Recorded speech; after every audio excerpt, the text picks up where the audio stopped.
Hello friends, welcome back to my YouTube channel.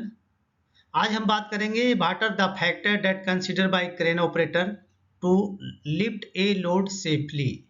मतलब अगर crane operator कोई load को उठा रहा है तो उनको किन किन बातों को ध्यान में रखना चाहिए ताकि वो लोड को सेफली उठा सके और वहाँ पे कोई एक्सीडेंट नहीं हो। तो चलिए आज हम इस पे बात करते हैं।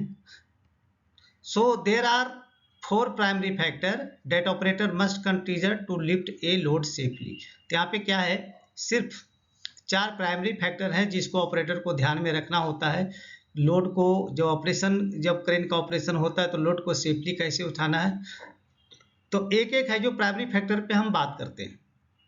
पहला क्या देखना है, size, weight and centre gravity of load. तो यहाँ सबसे पहले क्या देखना है कि लोड की साइज क्या है, वेट क्या है, सेंटर ऑफ ग्रेविटी क्या है। तो इस पे इसका फर्क क्या पड़ेगा उसको देखते हैं। To make a level lift the load must be lift above the centre of gravity. तो लोड को अगर लेवल में उठाना है, मतलब लोड किसी भी तरफ झुके नहीं, तो उसके लिए क्या करना पड़ेगा, जो सेंटर ऑफ लोड का जो सेंटर ऑफ ग्रेविटी है उसके जस्ट ऊपर से उठाना है, ना कि नीचे से। तो सेंटर ऑफ ग्रेविटी के जस्ट ऊपर से अगर उठाएंगे तो वो स्टेबल रहेगा और लेवल लिफ्ट रहेगा।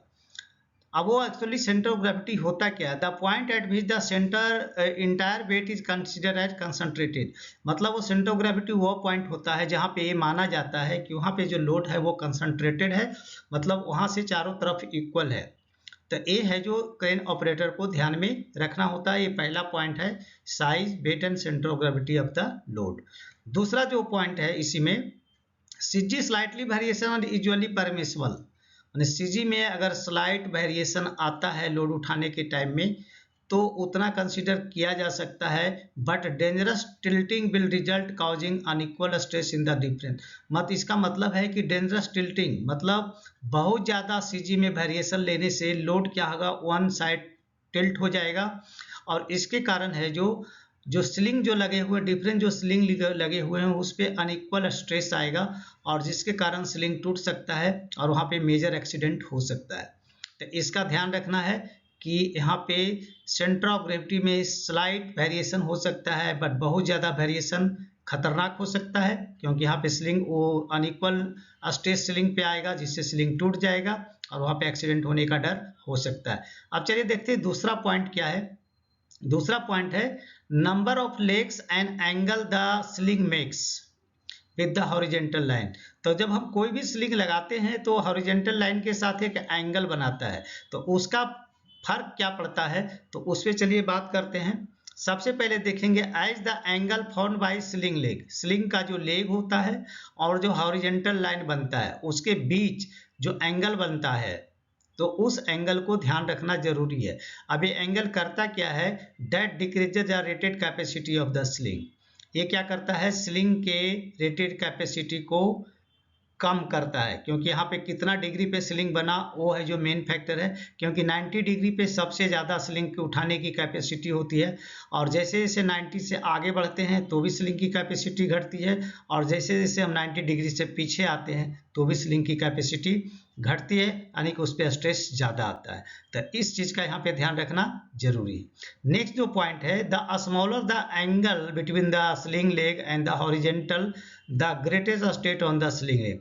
कहने का मतलब ये हुआ कि स्लिंग के लेग के साथ जो हॉरिजेंटल लाइन का जो एंगल बनता है वो जितना ही छोटा बनेगा उतना ही स्लिंग पे स्ट्रेस ज़्यादा है। माने ज़्यादा जितना छोटा होता जाएगा स्लिंग का वहाँ पे एंगल, उतना है जो कि उस पे स्लिंग के ऊपर स्ट्रेस ज़्यादा आएगा, तो इसके कारण यहाँ पे एक्सीडेंट होने का डर हो सकता है। नेक्स्ट पॉइंट देखते हैं, लार्जर और heavier load can be safely moved if the weight of the load is distributed among more sling.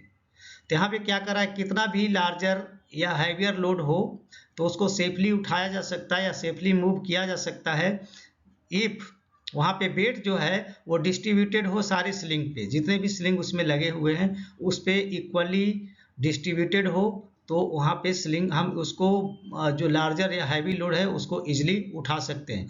अगर इसमें से अगर डिस्ट्रीब्यूशन सही नहीं हो रहा है तो उस केस में वहाँ पे एक्सीडेंट होने की संभावना है।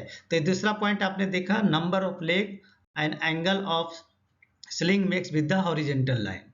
अब थर्ड पॉइंट इसका क्या है उस पर बात करते हैं, rated capacity of the sling. ये भी एक मेन फैक्टर है। इसमें क्या होता है, rated capacity very depend on type of sling.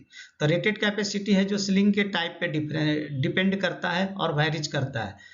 And the size of the sling, size के स्लिंग पे भी डिफरेंस, क्योंकि 1 इंच का ज़्यादा रहेगा, हाफ इंच का कम रहेगा, उससे भी कम का कम रहेगा, 2 इंच का ज़्यादा रहेगा, इस तरह से डिपेंड करता है।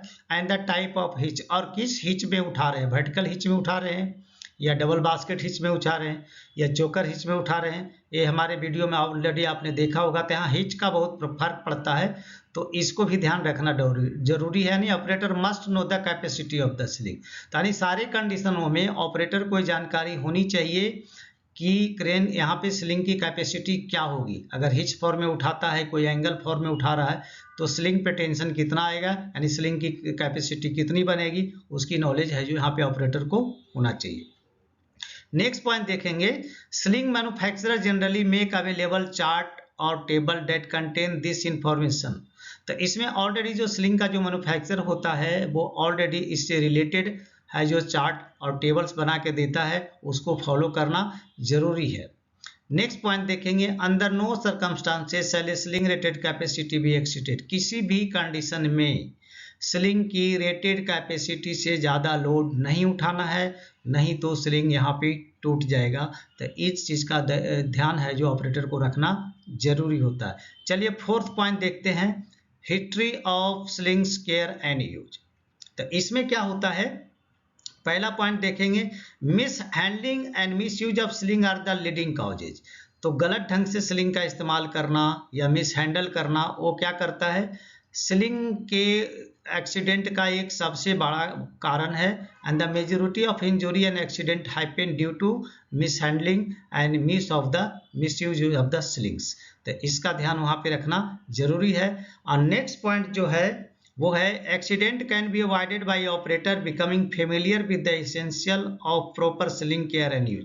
तो एक्सीडेंट को अवॉइड करने का एक ही उपाय है कि स्लिंग का है जो केयर किया जाना चाहिए और स्लिंग के बारे में फेमिलियर होना चाहिए। उसको केयर कैसे किया जाता है, उसका यूज करने का तरीका क्या है, कौन सा चोकर में रखना है, कितने एंगल पे रखना है, स्लिंग की कैपेसिटी को देखते हुए अगर इन सारी चीज़ों का अगर ध्यान रखा जाए तो क्रेन का एक्सीडेंट या स्लिंग टूटेगा नहीं, लोड उठाने में कोई एक्सीडेंट यहाँ पे नहीं होगा। तो अभी आपने यहाँ पे 4 फैक्टर देखा, अगर उन फैक्टरों को अगर क्रेन ऑपरेटर ध्यान में रखता है तो क्रेन का एक्सीडेंट होने की कोई भी संभावना नहीं है। तो चलिए दोस्तों, अब मैं आपसे यहाँ पे रिक्वेस्ट करूँगा, अगर आप हमारे चैनल पे नए हैं तो प्लीज़ चैनल को सब्सक्राइब करें, दोस्तों में ज़रूर शेयर करें और बेल आइकन को ऑल पे सेट कर दें ताकि हमारी सभी वीडियो का नोटिफिकेशन आपको टाइम से मिल जाए। तो चलिए मिलते हैं आपसे नेक्स्ट वीडियो में, तब तक के लिए जय हिंद, वंदे मातरम।